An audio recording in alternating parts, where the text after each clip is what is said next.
नमस्कार मित्रों, मेरे प्यारे बच्चों, आपकी अपनी कोचिंग सुमन हिंदी क्लास में आपका हार्दिक स्वागत है।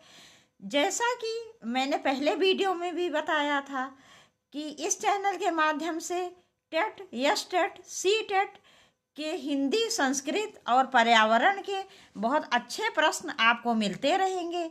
तो आज मैं संस्कृत के 25 अति महत्वपूर्ण प्रश्न लेकर आपके समक्ष उपस्थित हूँ। देखते हैं इन प्रश्नों को। प्रश्न 1, प्रत्याहार बनाने वाले सूत्र कितने हैं? ए 14, बी 18, सी 20, डी 24। इसका विकल्प ए सही है, 14। प्रत्याहार बनाने वाले सूत्रों की संख्या है 14। प्रत्याहार ये होते क्या है? प्रत्याहार का शाब्दिक अर्थ है संक्षेपीकरण। किसी बात को संक्षेप में कहना ही प्रत्याहार कहलाता है। देखेंगे अगला प्रश्न। प्रश्न 2, ऊष्म वर्णों का बोधक है। ऊष्म वर्णों का बोधक है। ए यण, बी शल, सी हर्ष, डी जश। इसका विकल्प बी सही है, शल। शल प्रत्याहार जो है, इससे ऊष्म वर्णों का बोध होता है। ऊष्म वर्ण में कौन कौन से वर्ण आते हैं? इसमें श, श, स, हा, ये 4 वर्ण आते हैं। अगला प्रश्न। प्रश्न 3 देखेंगे। अगला प्रश्न। प्रश्न 3, शर प्रत्याहार के अंतर्गत आने वाला वर्ण नहीं है। यहाँ नहीं है पूछा गया है। नहीं पे आप लोग विशेष ध्यान दिया करो, क्योंकि नहीं हमारे बहुत से प्रश्न गलत करवा देता है। तो शर प्रत्याहार के अंतर्गत आने वाला वर्ण नहीं है। ए शा, बी शा, सी सा, डी रा। इसका विकल्प डी सही है, रा। शर प्रत्याहार के अंतर्गत केवल 3 वर्ण आते हैं, श, श, सा। देखेंगे अगला प्रश्न। प्रश्न 4, गुण संज्ञक वर्ण किस प्रत्याहार में गिनाए गए हैं? गुण संज्ञक वर्ण किस प्रत्याहार में गिनाए गए हैं? ए एच प्रत्याहार, बी ऐंग प्रत्याहार, सी ऐंग प्रत्याहार, डी एच प्रत्याहार। इसका विकल्प बी सही है, ऐंग प्रत्याहार। गुण संज्ञक वर्ण ऐंग प्रत्याहार में आते हैं। इसमें ए ओ की गुण संज्ञा होती है। कौन से वर्ण की गुण संज्ञा होती है? ए और ओ वर्ण की गुण संज्ञा होती है। देखेंगे अगला प्रश्न। प्रश्न 5 किस प्रत्याहार में सभी स्वर आते हैं? ए अल, बी अच, सी अट, डी अम। इसका विकल्प बी सही है, अच। अच प्रत्याहार में सभी स्वर आते हैं। तो इसमें कौन कौन से स्वर आएंगे? इसमें आते हैं आ, ई, उ, री, री, ए, ओ, ऐ, औ। तो इस प्रकार से इसमें 9 स्वर आते हैं। तो अच प्रत्याहार में स्वरों की संख्या है 9, और इसमें जितने भी स्वर हैं वो सभी आ जाते हैं। कहने का अर्थ ये है, स्वरों की संख्या 9 है और सभी 9 स्वर इस अच प्रत्याहार में आ जाते हैं। एक बार मैं फिर से रिपीट कर देती हूँ कौन कौन से स्वर वर्ण आते हैं। तो इसमें आते हैं आ, ई, उ, री, री, ए, ओ, ऐ, औ। देखेंगे अगला प्रश्न। प्रश्न 6, वृद्धि संज्ञक वर्ण किस प्रत्याहार के अंतर्गत समाहित हैं? ए एच प्रत्याहार, बी एच प्रत्याहार, सी ऐंग प्रत्याहार, डी ऐंग प्रत्याहार। डी ऐंग प्रत्याहार। तो इसमें क्या पूछ रहा है कि वृद्धि संज्ञक वर्ण किस प्रत्याहार में हैं? तो इसका विकल्प बी सही होगा, एच प्रत्याहार। एच प्रत्याहार में ऐ और औ की वृद्धि संज्ञा होती है। कौन से दो वर्णों की होती है वृद्धि संज्ञा? ऐ और औ की वृद्धि संज्ञा होती है। देखेंगे अगला प्रश्न। प्रश्न 7, मिश्र सूत्रों की उपयोगिता क्या है? ए संगीत के लिए, बी उच्चारण के लिए, सी प्रत्याहार बनाने के लिए, डी लेखन के लिए। इसका विकल्प सी सही है, प्रत्याहार बनाने के लिए। देखेंगे अगला प्रश्न। प्रश्न 8, र प्रत्याहार में किन वर्णों का संग्रह है? र प्रत्याहार में किन वर्णों का संग्रह है? ए हा का, बी या का, सी रा ला दोनों का, डी आ का। इसका विकल्प सी सही है, रा ला दोनों का। प्रत्याहारों की संख्या 42 है, लेकिन यदि हम र और ल यदि आ जाता है, पूछ लेते हैं कि र प्रत्याहार जब मिला दिया जाता है तो इनमें र ला 2 वर्ण और बढ़ जाते हैं। इस प्रकार से प्रत्याहारों की संख्या 44 हो जाती है। देखेंगे अगला प्रश्न। प्रश्न 9, अंतःस्थ वर्ण किस प्रत्याहार के अंतर्गत गिने गए हैं?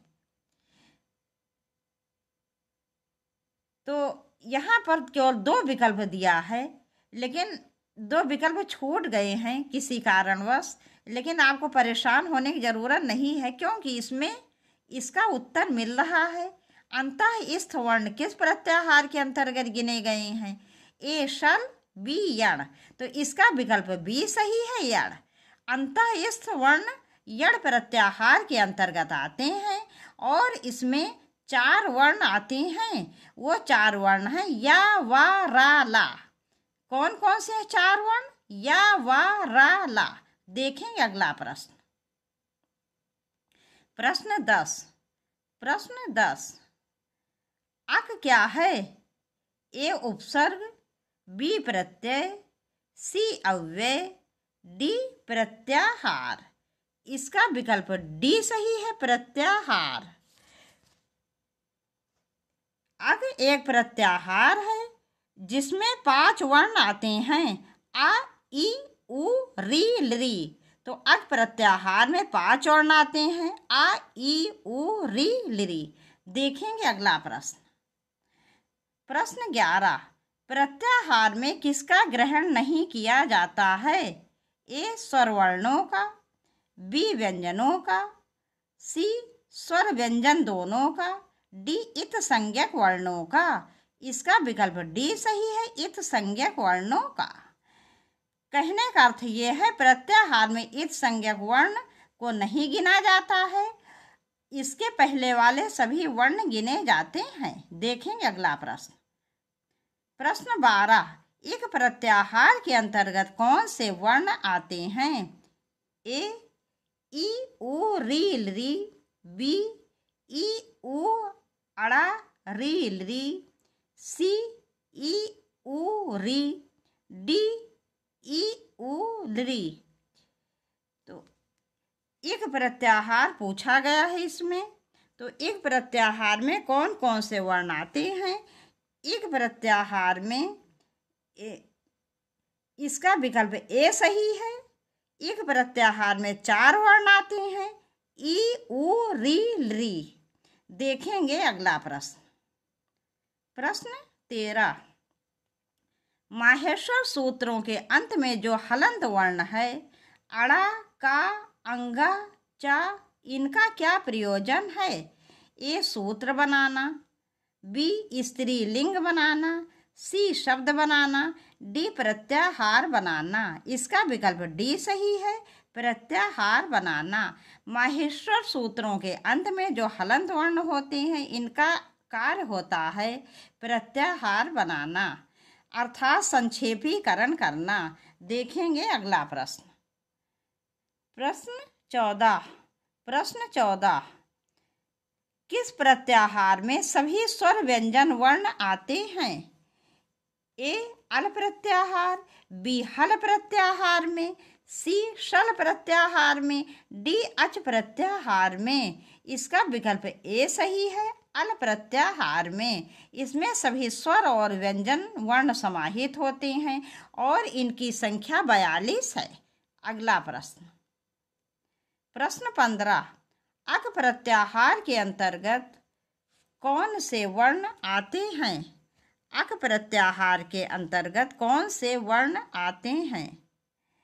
ए आ ई उ री ली, बी आ ई उ री का, सी आ ई उ अड़ा री का, डी आ ई उ री। इसका विकल्प ए सही है। इसमें 5 वर्ण आते हैं, आ ई उ री। देखेंगे अगला प्रश्न, प्रश्न 16, निम्न में से कौन सा प्रत्याहार सर्वाधिक वर्णों को परिगणित करता है? ए अल, बी हल, सी अच, डी य। इसका विकल्प ए सही है, अल। अल प्रत्याहार में सबसे अधिक वर्ण होते हैं।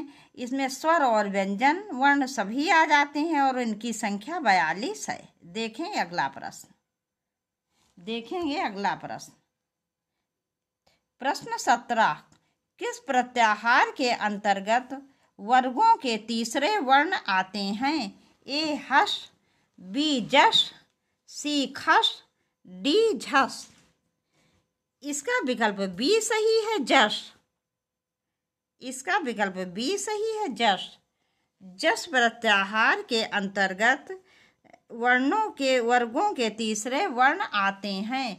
जा, बा, गा, डा, दा।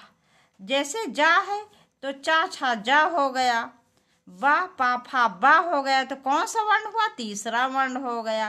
गा का खा गा, तीसरा हो गया। डा टा ठा डा, दा ता था दा। तो इस प्रकार से वर्गों के तीसरे वर्ण जस प्रत्याहार के अंतर्गत आते हैं। देखेंगे अगला प्रश्न, प्रश्न 18, शल प्रत्याहार में कितने वर्ण आते हैं? ए 3, बी 5, सी 6, डी 4। इसका विकल्प डी सही है, 4। इसका विकल्प डी सही है, 4। शल प्रत्याहार के अंतर्गत 4 वर्ण आते हैं, श, श, सा, हा। देखेंगे अगला प्रश्न, प्रश्न 19, अण प्रत्याहार में कुल कितने वर्ण होते हैं? ए आ ई उ री, ए ओ ऐ औ, हा या वा रा ला ड़ा, बी आ ई उ अड़ा, सी आ ई उ, डी आ ई उ अड़ा री का, हा या वा रा ला। इसका विकल्प सी सही है, आ ई उ। अण प्रत्याहार में 3 वर्ण आते हैं, आ ई उ। अगला प्रश्न, प्रश्न 20, हल प्रत्याहार में कितने वर्णों की परिगणना होती है? ए 29, बी 33, सी 35, डी 40। इसका विकल्प बी सही है, 33। हल प्रत्याहार में जितने भी व्यंजन वर्ण हैं वो सभी समाहित हैं और इनकी संख्या 33 है। देखेंगे अगला प्रश्न, प्रश्न 21, ऊष्म वर्ण किस प्रत्याहार के अंतर्गत समाहित किए गए हैं? ए हल, बी शल, सी अल, डी यड़। इसका विकल्प बी सही है, शल। जितने ऊष्म वर्ण हैं वो शल प्रत्याहार के अंतर्गत आते हैं और इनकी संख्या है 4, श, श, सा, हा। अगला प्रश्न, प्रश्न 22, चय प्रत्याहार में कौन से वर्ण आते हैं? ए चा ता का पा या, बी चा ता फा पा या, सी चा टा ता का पा, डी चा का पा या। इसका विकल्प सी सही है, चा टा ता का पा। देखेंगे अगला प्रश्न, प्रश्न 23, आ ई उड़ा के ई से लेकर रिलक के बीच वर्ण ई उ री री किस प्रत्याहार में गिने जाते हैं? ए अक, बी इक, सी उक, डी रिक। इसका विकल्प बी सही है, इक। ई उ री री इक प्रत्याहार के अंतर्गत आते हैं। देखेंगे अगला प्रश्न। प्रश्न 24, जस्ट प्रत्याहार के अंतर्गत कौन से वर्ण आते हैं? ए जा बा गा डा दा सा, बी जा बा गा डा दा, सी जा बा गा डा, डी जा बा गा डा सा। इसका विकल्प बी सही है, जा बा गा डा दा। जश प्रत्याहार के अंतर्गत जा बा गा डा दा ये 5 वर्ण आते हैं और ये वर्गों के तीसरे वर्ण होते हैं। अब देखेंगे प्रश्न 25 और इस वीडियो का अंतिम प्रश्न।